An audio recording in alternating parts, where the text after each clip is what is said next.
Coping mechanism basically उसको कहते हैं जिससे आप एक काम को ना करने के लिए उस काम को ना करने का बहाना किसी दूसरे चीज को बनाते हो। फॉर एग्जांपल, अगर अभी मैं वीडियो बना रहा हूँ तो ये वीडियो में एक बांस के ऊपर अपने मोबाइल को रख दिया हूँ एंड उस पे मैं बना रहा हूँ।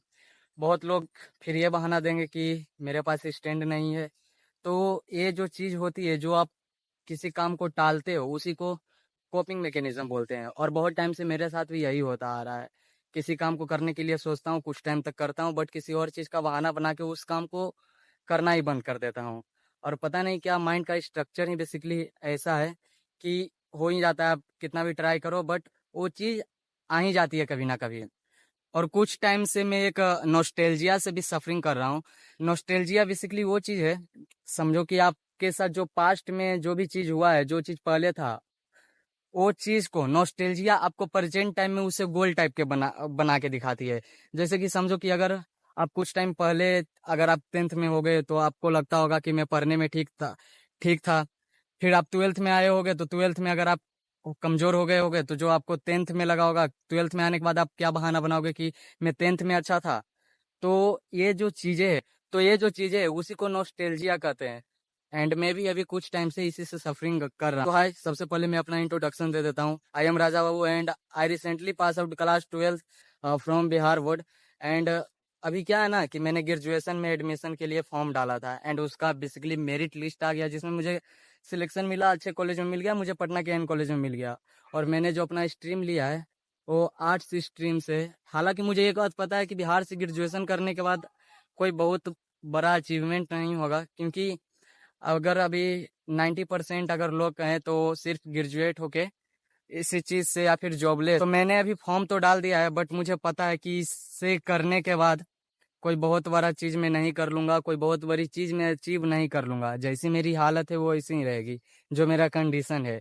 हाँ, कुछ अदर केस में अलग हो भी सकता है, बट जहाँ तक मैं अपने आप को जानता हूँ या फिर जो भी हो, कोई बहुत बड़ा चीज तो नहीं हो सकता है। और अगर मैं अपनी बात कहूँ कि अगर मैं ग्रेजुएशन किस लिए कर रहा हूँ, तो ये सिर्फ वही हो जाएगा कि मेरे पास पैसे नहीं है। एंड ये रियलिटी है, फाइनेंशियली मैं बिल्कुल फ्री नहीं हूँ। एंड घर से जो सपोर्ट मिलना चाहिए था 10th तक मिला, बहुत अच्छे से मिला, बट अभी फैमिली की भी कंडीशन और घर की भी कंडीशन वैसी नहीं कि वो लोग मुझे दे सकते हैं। वैसे तो मेरा कुछ और करने का मन था, तो मैंने सोचा है कि जहाँ तक बीए करने के बाद लोग ग्रेजुएट होके जॉबलेस हो जाते हैं, बेरोजगार बैठ सकते हैं, सिर्फ नॉर्मल ग्रेजुएट वाले की बात नहीं कर रहा हूँ। अभी तो 30 से 40% इंजीनियर वगैरह भी है जो है जॉबलेस। मतलब यही मैंने हाल फिलहाल में एक इंटरव्यू देखा था जहाँ पर एक प्यून की नौकरी के लिए लगभग 3500 इंजीनियर अपना इंटरव्यू दे के आए थे। तो मैं अपना कंडीशन, अपने आप को उस जगह पे नहीं देखना चाहता हूँ, इसीलिए मैं अभी से ही अपने उस चीज को बदलना चाहता हूँ। और बदलने का एक सिंपल सा तरीका है मनी। और मनी कमाने की, पैसा कमाने के लिए जाहिर सी बात है, या तो आप बिजनेस कर सकते हो या तो कुछ और। जॉब करके तो आप कभी भी करोड़पति नहीं बन सकते। अगर आपको करोड़पति बनना ही है तो वो सिर्फ है बिजनेस।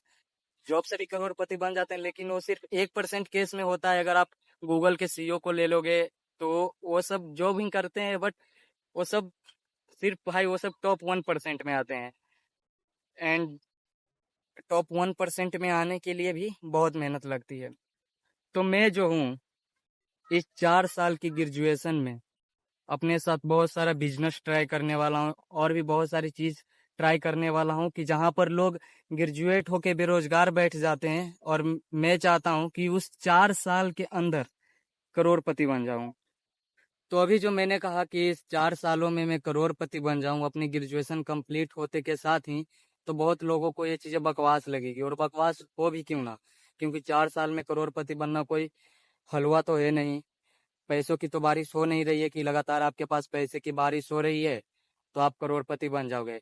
अगर मैं अपनी कंडी प्रेजेंट टाइम कंडीशन की बात करूं तो मेरे अकाउंट में जो बैलेंस है ना, वो जीरो है, कुछ पैसे भी नहीं पड़े हैं, एक पैसे भी नहीं।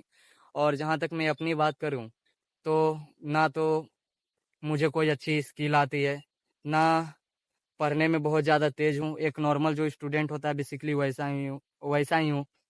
और जो मैं अभी ये बोल रहा हूँ, ये मेरे लिए भी खुद एक बहुत बड़ी बात है कि मैं ये बोल रहा हूँ। और इसे करने के लिए जो भी एफर्ट्स लगाने पड़ेंगे वो बेसिकली वो सही है, वो मैं लगाऊंगा ही। और जैसा कि मैंने स्टार्टिंग में ही कहा कि मैंने अभी हाल फिलहाल में 12th पास किया है। ज़्यादा परसेंटेज नहीं बने, 78% बने हैं। और मैं वैसे राज्य से भी आता हूँ जिसे पूरे देश भर में गरीब स्टेट में गिना जाता है। बेसिकली मैं बात कर रहा हूँ बिहार की, and I am from Bihar. So तो ये जो मैं बोल रहा हूँ ये मैं इसलिए बोल रहा हूँ क्योंकि मैं करके दिखाना चाहता हूँ सबको।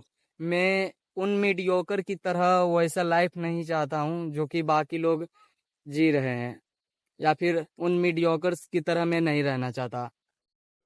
कहीं ना कहीं मुझे अपने आप में चेंज लाने से बहुत पहले से ही बहुत सोच रहा था, लेकिन मैंने शुरू में ही बोला ना कि जो कोपिंग मैकेनिज्म है एंड जो नॉस्टैल्जिया है, ये दोनों चीज से लाइफ बहुत इम्पेक्ट होती है। अगर आप लोग में से भी बहुत सारे होंगे तो आप लोग रिलेट कर पा रहे होंगे इस बात से कि मैं कितना सच बोल रहा हूँ। एंड वीडियो के लास्ट लास्ट तक मेरा आप सबसे क्वेश्चन है कि आप लोग में से बताना कौन कौन अभी रिसेंट में 12th पास किया है। मैंने तो 2025 में पास किया। एंड में ये जो बड़ा चैलेंज, एक तरह से इसे चैलेंज ही बोल सकते हो, 4 साल में 1 करोड़ कमाने का। और अगर 4 साल में भाई 1 करोड़ कमाने हैं तो जाहिर सी बात है कि आपको 1 साल में 25 लाख रुपए कमाने पड़ेंगे। और मैं ये टर्नओवर की बात नहीं कर रहा हूँ, प्योर प्रॉफिट। टर्नओवर तो चलो एक भी ठीक है कि आप टर्नओवर कर लोगे, लेकिन 4 साल में 1 करोड़ का प्रॉफिट बनाना जीरो लेवल से उठ के, ये अपने आप में एक बहुत बड़ी बात है। एंड शायद यही रीजन है कि मैं अपने चैनल के जो नाम है राजा बाबू ब्लॉग, उसे एक ब्रैकेट में मैं अपने आप को एक मिलियनर बनते हुए देखना चाहता हूँ। तो बस वही रीजन है कि मैं अपने चैनल में राजा बाबू वाइन्स के साथ अंडर ब्रैकेट मिलियनर भी लगा दिया हूँ।